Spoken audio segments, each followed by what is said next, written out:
രക്ഷാബന്ധൻ ദിനത്തിൽ മഹിളാ സമൃദ്ധി യോജന പദ്ധതിയുമായി എത്തിയിരിക്കുകയാണ് ഡൽഹി സർക്കാർ.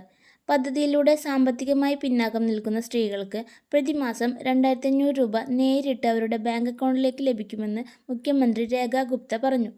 ഓഗസ്റ്റ് 28-ന് ഈ പദ്ധതി ഔദ്യോഗികമായി ആരംഭിക്കുമെന്നും പ്രധാനമന്ത്രി നരേന്ദ്രമോദി ഇത് ഉദ്ഘാടനം ചെയ്യുമെന്നാണ് പുറത്തുവരുന്ന റിപ്പോർട്ട്. ദേശീയ തലസ്ഥാനത്തെ സ്ത്രീകൾക്കുള്ള ഒരു പ്രധാന ക്ഷേമ മുന്നേറ്റമായിട്ടാണ് ഈ സംരംഭം കണക്കാക്കപ്പെടുന്നത്. പദ്ധതിക്ക് ആവശ്യമായ നടപടിക്രമങ്ങൾ ഡൽഹി സർക്കാർ പൂർത്തിയാക്കി കഴിഞ്ഞു. ഓൺലൈൻ രജിസ്ട്രേഷൻ പോർട്ടൽ തയ്യാറായിട്ടുമുണ്ട്. യോഗ്യതാ മാനദണ്ഡങ്ങളും നിശ്ചയിച്ചിട്ടുണ്ട്. 2026-27 വർഷത്തിൽ ഈ പദ്ധതിക്കായി 5110 കോടി രൂപ ബജറ്റിൽ വകയിരുത്തി.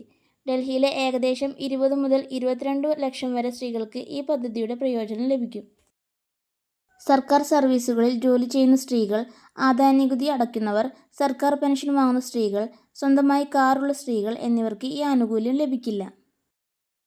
21-നും 60-നും ഇടയിൽ പ്രായമുള്ളവർ, കുടുംബ വാർഷിക വരുമാനം 2.5 ലക്ഷത്തിനും 3 ലക്ഷത്തിനും ഇടയിലുള്ളവർ, ഡൽഹി നിവാസികൾ, റേഷൻ കാർഡുള്ള സ്ത്രീകൾ എന്നിവർക്ക് മുൻഗണന ഉണ്ടായിരിക്കും.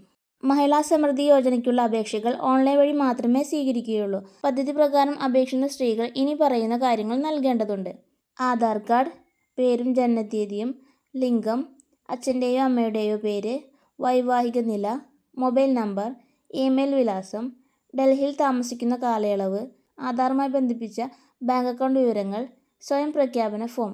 അർഹരായിട്ടുള്ളവർ ഇത്രയും കാര്യങ്ങൾ നൽകിക്കൊണ്ട് ഓൺലൈനായി എത്രയും വേഗം അപേക്ഷിക്കാൻ നോക്കുക.